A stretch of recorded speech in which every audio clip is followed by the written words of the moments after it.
Students, a very good morning to all of you and welcome to the class. Students, as you know, we are doing the poem The Ghagra in Spate by famous Indian English poet K.K.N. Daruwala. Today, we will analyze this poem. In the poem, the poet depicts the different stages of the river Ghagra. As you have read the poem, different scenes are there before us. The river when it is quiet, peaceful. The river when it rages, when it is flooded. And the last stage is when the flood is receding. In the afternoon, Ghagra is a grey smudge. At dusk, she appears to be like overstewed coffee. And the poet gives more details about the change of color of the water in the Ghagra.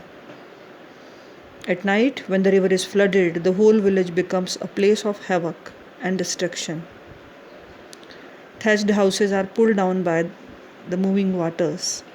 Cattle die, and people flee the village in search of safety and shelter.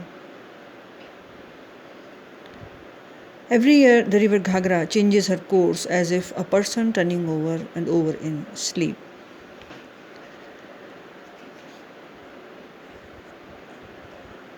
When the river is flooded, all of a sudden, during late afternoon, a flood is there, and river appears like a grey smudge exploring a grey canvas. At the dusk, the river, as the dusk arrives, the river is seen through an overhang of clouds, and the color of water becomes similar to the color of overstewed coffee. At night, when the moon is on its decreasing shapes, she appears to be like a red wheel across the spine of the land. If one drives through the road at dusk, one would not know that there is a flood. The landscape appears to be superbly equipoised. Rice shoots in the field are seen pricking through a stretch of water and light. Spiked shadows of inverted trees, kingfishers, and gulls are seen in the water. As twilight thins, the road appears to be a black stretch running between the stars. So, this is the scenario at the time of the dusk. And what happens when the night arrives? At night, when the river is flooded, it would appear as if the whole north was coming to the village riding on a river back. There would be 20 minutes of nightmare spin. During that time, everything would appear to be twisting and turning. Fear becomes phantasmal. The half street goes churning in flood waters. It was the time when people lighted lamps by hearing voices. The people soon moved their bamboo rafts to reach places of safety.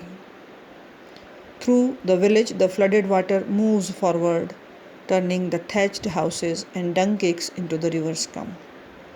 The stranded people could be seen on the rooftops, and sometimes a buffalo may float over a rooftop. Because of its 3 days' hunger, the buffalo's udders have become red-rimmed and swollen with milk extortion. So these are the common scenes when the flood arrives. And what happens with the children? They are innocent. Children are happy and they cheerfully encourage people who move in rescue boats. The havoc caused by the flood has not dampened their spirits. As they are innocent, they can't understand the destruction that has taken place. Men pose themselves as good models for an artist who makes portraits of still life title. This is the depiction of the scene by Daruwala. They have oozing wet looks. As the flood was not unexpected, even they don't talk wildly or curse. They don't talk in a wild manner. No one said prayers because they knew that prayers were figurative. Today, they contained only praise, and just as many smooth objects fall on water, a plop sound, the prayer also would come down. People had become more pragmatic. They gathered in large numbers outside the booth from where salt and grain were being distributed.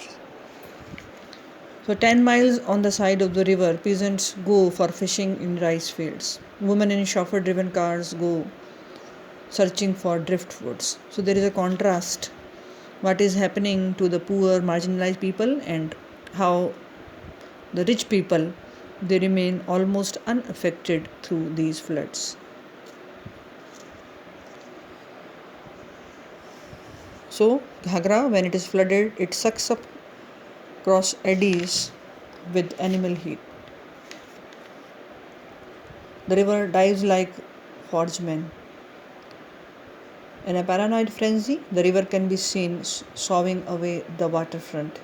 After some time, she flees from the scene of her own havoc, arms akimbo, threshing with pain.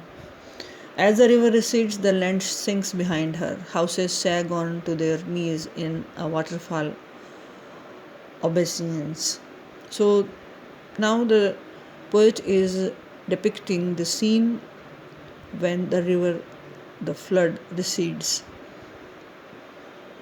At a stretch of miles, the parody fields will hoard their fish till water is dried up and the mud is exposed, or till the mud enters into a conspiracy with the sun and strangle the fish. The poem presents the scene of destruction and havoc caused by the flood. So, students, thank you very much. This much for today's class. Thank you.